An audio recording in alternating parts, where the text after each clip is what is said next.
Hello, ladies. Just waiting to see.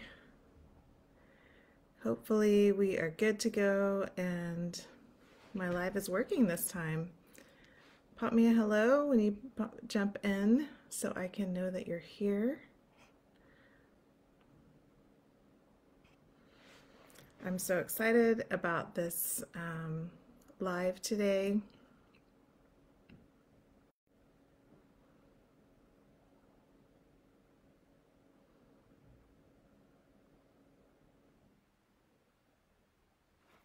Hi, Jackie. Yay, it's working. I didn't even want to say any more about it because last time, I tried to do, or last time I did a live, it wasn't working on my laptop. So I wanted to be sure that we're all here, that you can see me, but I see that you're here. Hi, Jackie. Welcome. I'm so glad that you're here. Okay, we're going to have a great time today talking about why we can't just be happy, why we can't just, get over all the things and and all the stress and all the past and just be happy and enjoy life. I'm glad that you're here too, Jackie. I'm really glad. So I'm excited to talk about this. It's definitely something that I had to work at. I was somebody who definitely used to see the glass as half empty, was frustrated a lot, felt like the world was against me or God was against me or somebody. I couldn't figure out why I couldn't just, relax and enjoy life. So I've kind of figured out the keys to that, and I'm excited to share. Hi, Marcy. I'm so glad that you're here. So anyway, we're going to get started. And feel free to ask some questions, pop them in the comments whenever. Hi, Carrie. Yeah, feel free to pop in comments whenever you have a question, and I will do my best to answer them while we're still here on the live. But if I miss you or if you're watching the replay, then definitely hashtag replay and put it in the comments and I will get back to it. I love going back through and looking at the comments even during the replay. Okay, so have you ever had the thought, like, am I crazy? Am I a narcissist? Is there something wrong with me? What is it that everyone else seems to be like just enjoying life and relaxing and having fun, and for some reason I can't do that? And it can feel like it's like, I don't know, I worried for a long time. Am I crazy? Am I some kind of a narcissist? But definitely after working with people over and over and over, yeah, Marcy, right? I think a lot of us who are have that fear, right? That we're like, oh my gosh, does everyone else see me as really selfish or self-absorbed or anyway? So here's what I figured out over years of working with all kinds of people is that true narcissists, people who truly are really self-absorbed, self-involved, never have that thought. So if you have the thought, am I selfish? Am I self-absorbed? Am I a narcissist? Then that in and of itself disqualifies you from being one. So you can take a deep breath and relax and know that, okay, I can take that one off the list, that that's not me, because I can tell you again, like I said, after working with people over years and years and years, those who are truly self-absorbed never have the thought, never, of am I selfish or am I self-absorbed? So take a deep breath. Okay. And here's another thing that I realized that I think a lot of us really struggle with is, the term fake it till you make it. And I think, right, Mercy, woo, yeah. The term fake it till you make it, I actually really like. And for the most part, I use it a lot. Like, so I'm actually consider myself pretty good at, and I think a lot of us as women are pretty good at, like, just figuring things out, right? Like, we just have to go, we just have to do, and then we just figure it out while we're doing it. And I think for the most part, that is a great strategy and it works in most areas. And I think it's part of the strength that we have as women to be able to do that. But in this one particular area, there is one of the keys I'm going to teach you is about mindset and about just making a decision. But if we're not careful in that and just like faking it and kind of like white knuckling, I'm going to be happy, I am happy, then that kind of tends to make it worse. So, and I'm going to explain why in a little bit. So if you're like, no, I'm just going to like write my gratitude journal. I'm just going to be happy and only think about happy things and just get over the past and just move on. Like if that there is elements of that that are going to work, and I'll talk about that, but if that's the only strategy that you have, I'm sure you've experienced it doesn't really work. You get this crash and burn, and really you feel worse, you feel more crazy, you feel more shame because like it's sort of like starting a diet where you have all these really good intentions and you do all these things to get yourself ready for it. And then if you don't really do the mind work that goes along with the like healthy eating, then you just end up getting French fries at McDonald's and a milkshake, and like it just doesn't really work, right? So you have to do some of the background work, some of the mind work that goes with the behavior and the actions in order for it to really be effective and to land and to stick. All right, so I'm going to talk about the 3 keys that I've discovered over time that have worked for me, that work for my clients, in order to really feel full of joy and happiness and peace, and to wake up in the morning with that settled, peaceful, grateful. Life is not perfect. Maybe there's a lot going on, but you just have this settled peace inside of you that's indescribable. I think that is ultimately what we're looking for. And so that's what I'm going to talk about today for how you can accomplish that feeling, that waking up in the morning and feeling settled and happy, even though life is kind of crazy and chaotic. All right. So the 3 keys to embodying happiness rather than just having moments of happiness. Number 1 is to validate the past. All right. So a lot of us have had a lot of experiences that are trauma, because the definition of trauma is just an overwhelming experience that you don't have the tools or capacity to that overwhelms your system, right? That puts you in your stress response, that puts you in a fight, flight, freeze response. So everybody has had those. There's nobody that hasn't experienced trauma. Unfortunately, some of us have experienced more than others. But when we have those experiences and we just move on from them without really validating that experience, without really grieving the past, without really looking at it and honoring that experience and how it happened and what happened, and we just kind of cover over it, what happens is we create like a little container. I picture these containers inside of our body with really, really strong walls. And inside that container is a lot of pain, it's like swirling around. It's grief, it's pain, it's sadness, it's anger, it's frustration, right? And we fortify these really strong walls around those experiences in order to contain them so that we can move on with life. And it's very likely that at the time that it happened, especially if it's things that happened in childhood, you didn't have the tools to know how to deal with it. You didn't have adults available to you to really help you process. So that's a great strategy in the moment, is to build those fortifying walls around that experience, contain it, and then hi Jennifer, good. I'm glad that you're able to listen. Feel free to pop in a question if you have a question. So as we fortify these really thick walls around those experiences and kind of contain that energy inside of us so that we can move on, that's a great strategy in the moment, if that's the best that you can do in the moment. But what happens over time, especially if we have several of those pockets with walls around them, right, then we don't have full access to ourself, and we don't it takes a lot of energy to keep those walls fortified and to keep that energy contained. And what happens is what's inside those walls is very deep. It's very painful. It's very intense energy, right? So we can't experience any intense energy of any kind, or we will tap into that pain.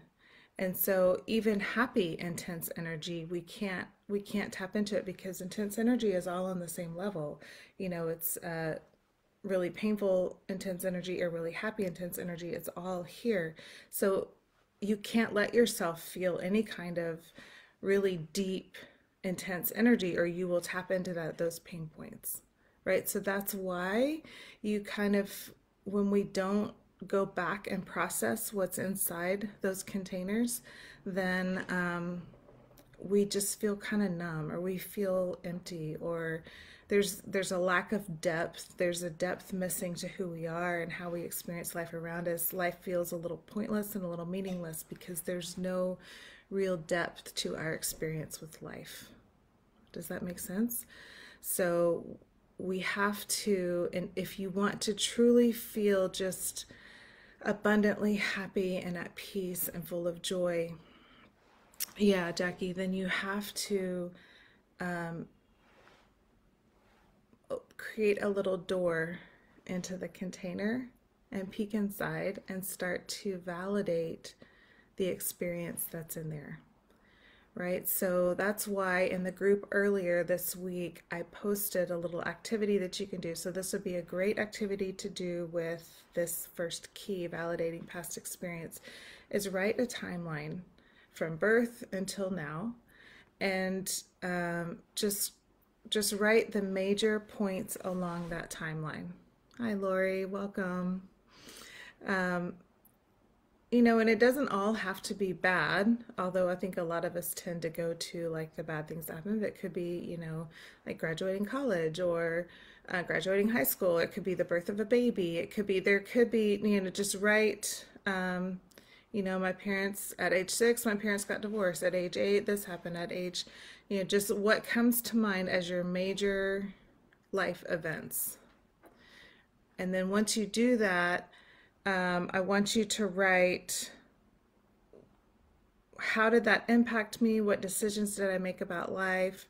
Did I decide to, and this is kind of one of those things through meditation or through prayer, it may take a little bit of time to figure out the energy that's contained within each of those experiences. But this is one way to be able to go through and sort out what containers do I have and what energy is trapped in there. So one piece of that you could do is even to write a letter to your 6-year-old self and talk to her about how painful that experience must have been. I'm so sorry. I'm here for you now. Tell me what that felt like. Connecting with the grief. Obviously, nobody likes to feel grief, but once you connect with that experience and that feeling and validate it, then you are freeing yourself up to have depth of emotion again in the positive realm, as well as the I don't even like to call it negative, because it's not negative energy, it's intense energy and painful energy, right? So if you want to experience the intensity of life again in a good way, then you have to validate the intensity of life you've experienced in a painful way. All right, so that's the first key. And I know that for a lot of us, there's a lot there. Good, Jennifer. Yeah, there's a lot there, and this takes some time. It can be overwhelming. So that's why it's important to engage in the group like this that you're in. If you know you need even more support, then going to counseling or joining my group program, the transformational program, where you have even more support. So it just depends on where you're at, how much healing you've done in the past, how much bandwidth you have to be able to experience and feel grief and emotion. But take your time, right? There's no rush.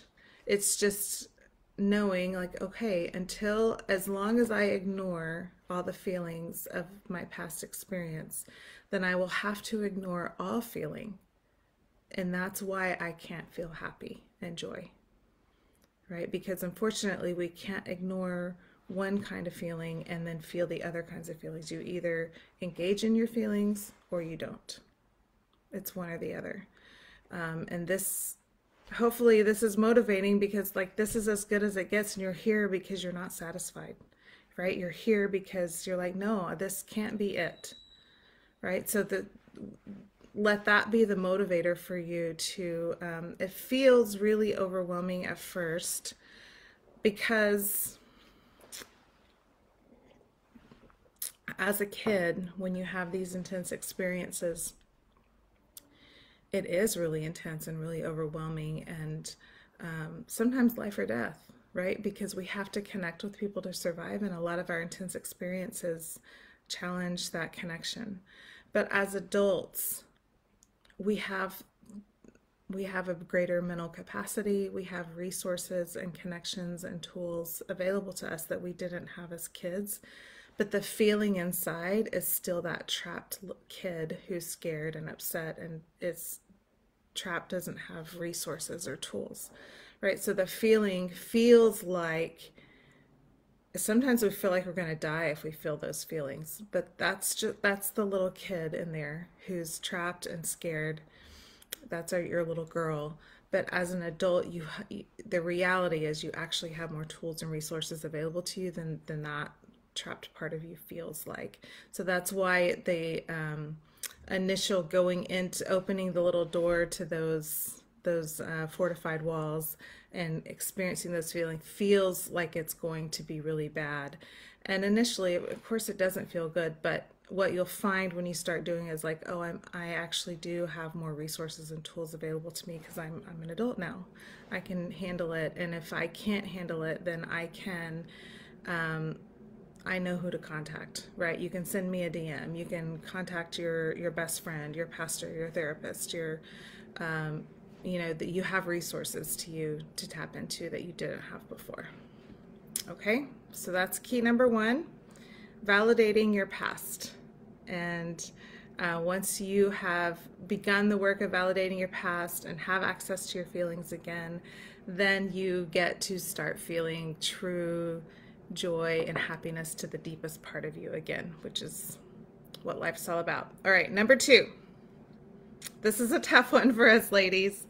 It is letting go of the need to control.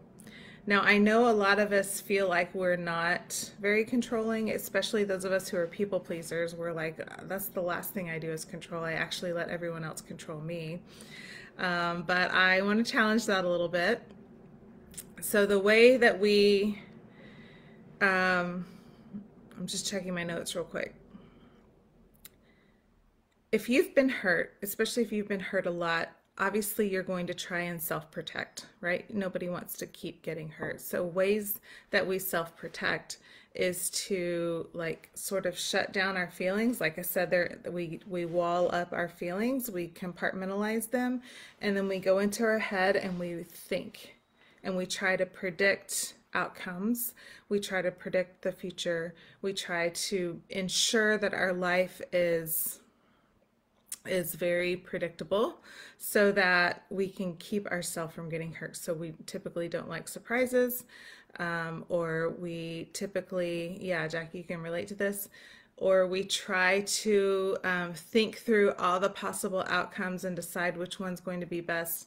And then with the people that we connect to, we try to ensure that their behavior is as predictable as possible. So what that could look like is, let's say your partner, you text your partner, your husband, whatever, a question, and he doesn't respond for like 4 hours. What does your mind start to do? Right? Oh my God, he doesn't respect me. What is he doing? We start thinking of all these scenarios of ways that he's trying to hurt us. Whereas in reality, he was in a meeting and he was busy at work, just wasn't checking his phone, right? But we want to control, and so we tend to then act out and get mad at him, right? And why aren't you texting me back right away? And why aren't you we get kind of aggressive with our response to him and try to ensure that he understands he has to respond right away. But it's not actually about anything other than our own fear, right? Our own need to control what's happening. Yeah. Or with your kids, let's say your kid, um, you know, fails a math test and doesn't seem too concerned about it, right? We as parent, then if you have this need to control, then you kind of are like, why aren't you so upset about this math test? I'm going to ground you. Or are you going to work at McDonald's the rest of your life? Like we just kind of fly off into all this fear of this outcome in the future that's not real because it's the future, but it's because we need everything to be really predictable and stable, and we need everyone around us to act in a way that feels predictable and stable to us, right? So these are ways that we tend to engage control, and it's just a form of trying to keep ourselves safe. That's all it is. And it can be, honestly, if you zoom out and think about it, it's a pretty boring way to live life. Like to have everything, it's a survival mode way of living. So I understand why it's there. I lived that way for years. I understand. But if you want to really be happy and thrive and feel at peace, happiness is spontaneous. It's, yeah, Jackie, well, it describes a lot of us. Like I said, I lived that way for years. Happiness is buoyant, it's spontaneous, it's light, it's free. And if you're in survival mode and you need all the predictable outcomes to be just the way you want them to be so you feel safe, then you're taking away the ability to feel that lightness and that joy, right? And like I said, it's understandable from painful experiences, but once you validate those painful experiences, you have to then start loosening the need to control the future, right? Because you can't control it anyway. It's all an illusion. You're not actually controlling the future. You're just making yourself think that you are, and then you're trying to control other people, and then your kids and your partner are a little bit scared of you, and they're a little bit scared of your reactions, and so then they kind of guard their heart a little bit from you and your reactions. So it has this domino effect of causing us to stay disconnected from who we really are, disconnected from spontaneity, from reacting in the moment, right? We're so in our head, we can't even really react to what's happening right now. It immediately, the emotion of a reaction kind of cuts off, and we're just in our head overthinking, over planning, overcharging, over analyzing all of our experiences. And so then we can't, when you're in your head thinking all the time, you can't feel the lightness, the joy and happiness. This is really hard and challenging for women. I see most women I know really struggle with this, really struggle with letting life be messy, letting kids go to school with imperfect outfits on or messy hair, letting your house look like you live in it, right? Just, we really struggle with this. And when I start to challenge us to let it go, almost everyone says, "What, you just want me to let things fall apart? If I don't stay on top of this, if I don't stay on top of what my husband's doing, if I don't stay on top of what my kid's doing, then it's all going to fall apart." And my challenge is, so let it fall apart. So what happens if it falls apart? It's going to be messy. Shit's going to happen. There will be consequences, but the consequences of not letting it fall apart is disconnection, is unhappiness, is creating a family legacy of, my mom only cares about, and my wife only cares about the way things look, not what's actually real. That's the legacy we're creating when we don't let things fall apart. And we don't want that, right? And that's not what we're trying to create, but that's what we actually create, right? Does that land? It's painful. Yeah, I know, Jackie. Yeah, we want what's real. And what's real is messy and unpredictable. But what your kids and what your partner and what your friends really want from you is your heart, is you. They don't want the perfect curated version of you that's safe inside a box. They just want you. And we're messy. We're imperfect, right? So in order to step out of the survival mode, the safety mode, we have to let go of the need to control everything, make sure everything's working right, make sure everybody's doing what they're supposed to be doing, make sure life is moving the way it's supposed to move. Hi, Carol. We have to let it go and let it get messy. And most of us here know in the end it falls apart anyway, right? The husband cheats, the kids drop out. Like, I don't know, we've all had some major life crisis where all of our attempts to make it all work just right didn't work anyway. It fell apart. And no one else's behavior is ever our fault, but that's part of the role we play when our relationship ends, when our relationship breaks down, is that we weren't showing up truly authentically as us. We were showing up as this people pleasing attempt to make it all work and look good. And out of it's I hate I don't want I'm not I don't want anyone to feel shame or judgment, because that's not what this is about. It's about looking at reality of, from here forward, I don't want to show up anymore as someone who creates what I think people need. What they actually need is the real us, the real, genuine, and most of us don't even know who that is, right? And so we're trying to find who is the real us, because all we've ever done is show up as a version of ourselves that's happy to other people, that's pleasing to other people,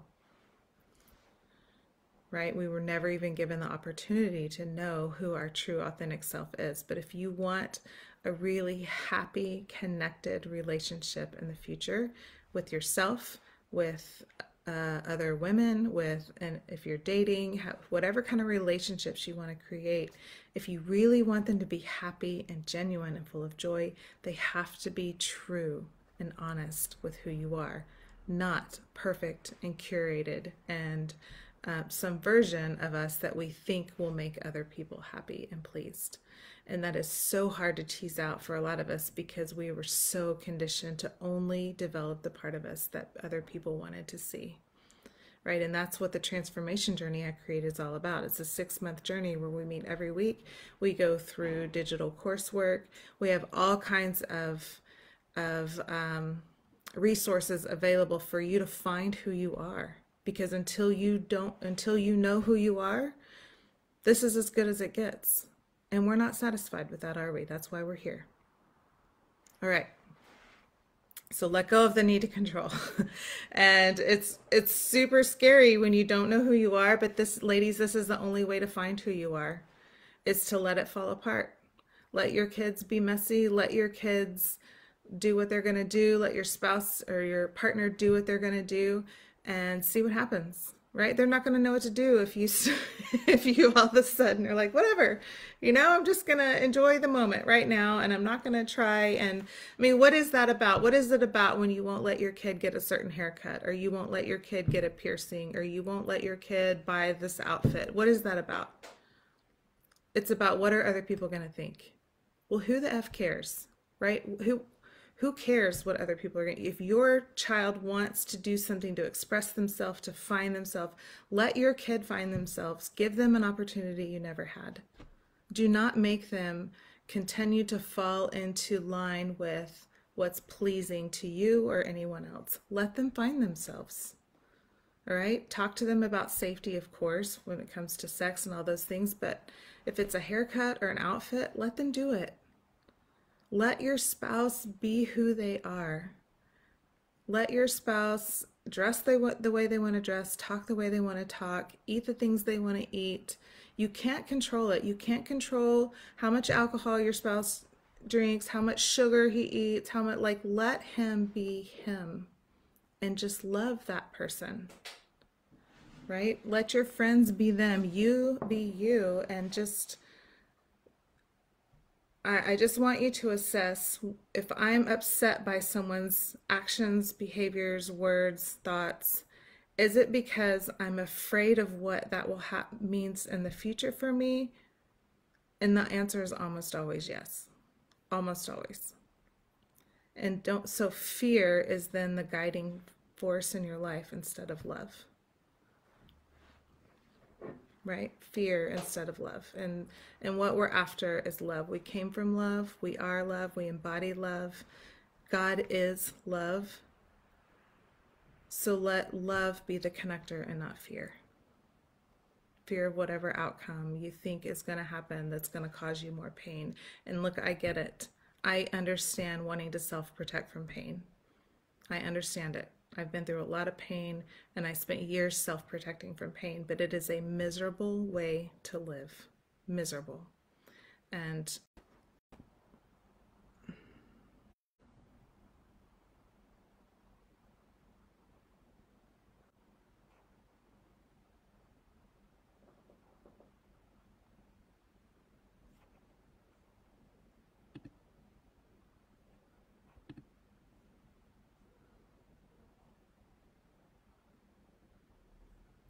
hey, I think I'm back.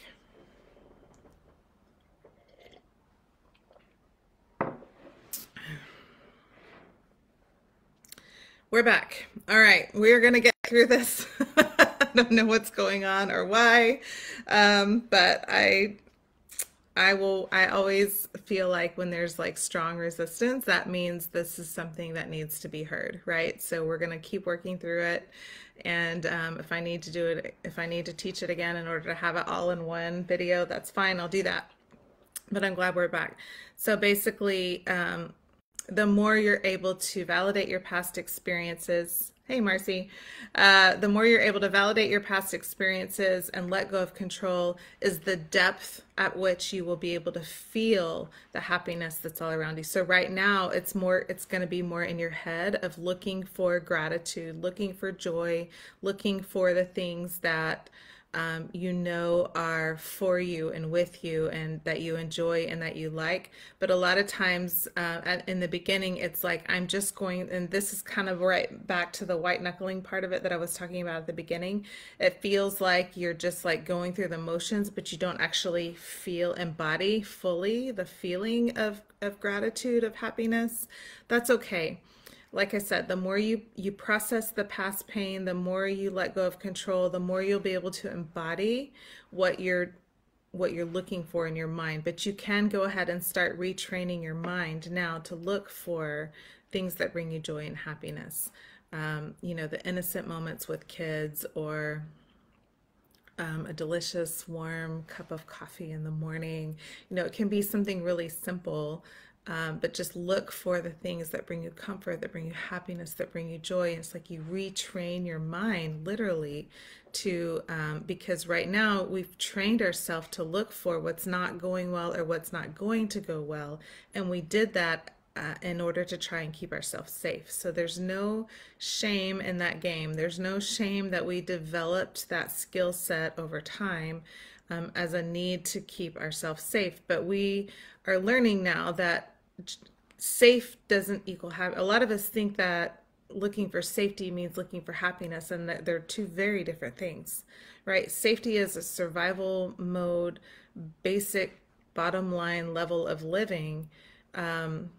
When you know that you're safe with yourself and you can keep yourself safe, then you can rise above, you can raise the vibration of which you live, and take a deep breath and like open the doors, open the window, take the fresh air in and enjoy life. Find joy and happiness in life, and that there's that buoyancy that comes with that, and that letting go of the need to stay stagnant and control. And the only way to do that is through, like I've said, keeping that, learning that you are safe with yourself no matter what. And you learn that you're safe with yourself through going looking at the past, validating those experiences, letting go of control and seeing that you're going to be okay no matter what, and then looking for the joy and happiness and connection that you have all around you. All right, so here's something that I'm just checking my notes real quick to make sure I go through it. If happiness angers you, and seeing other happy people, if it annoys you and bothers you, then that is usually because it's challenging the unvalidated pain you've experienced in the past.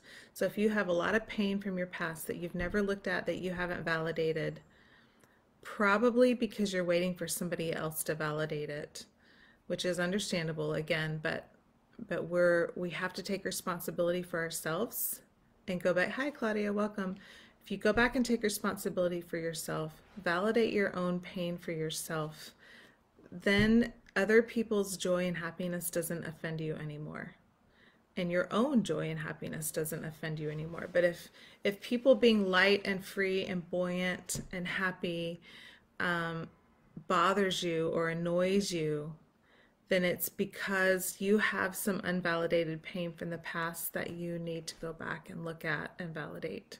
And then you can start to see, enjoy joy and happiness rather than being annoyed by it, if that makes sense.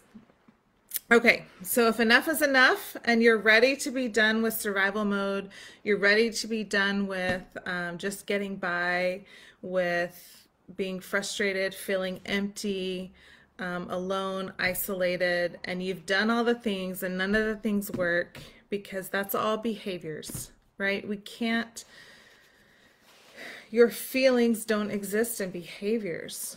So that's why going to church or doing all the behaviors that people say will bring you joy hasn't brought you joy. It's because you need to go back and shift some of the underlying belief systems through these 3 keys that I just taught. So you can start by, like I said, go back to that activity I posted in the group on Monday where you make the timeline of your past and then start journaling through each of those experiences, validating for yourself what you went through, identifying what decisions you made about yourself or you made about life, and then breaking up with those agreements, right? So if you made an agreement that I'll never be safe or I'll never be loved or I'll never be this or that, then break up with that agreement. It makes sense that we made those agreements at the time, but we don't have to agree with those anymore. We can let them go. Let go of control. Let life be messy. Let the people around you fall apart. Let yourself fall apart. Let the house be messy. Whatever it is you need to do to let go of control so that you can just be in the moment, then do that. And I know that for a lot of people is a huge paradigm shift. But what you want at the end of the day is for you to be connected to yourself, for your kids to feel connected to you, for your partner to feel connected to you, not some perfect curated version of something in your mind that's not really real, right? What you want is true, genuine connection, and that's done by losing control. And then number 3, look for joy. Start looking for joy and happiness. Start writing things that you're grateful for. Start writing in the gratitude journal. And these are the keys, lady, the 3 keys to feeling light, feeling free, feeling happy, feeling full of joy, feeling alive.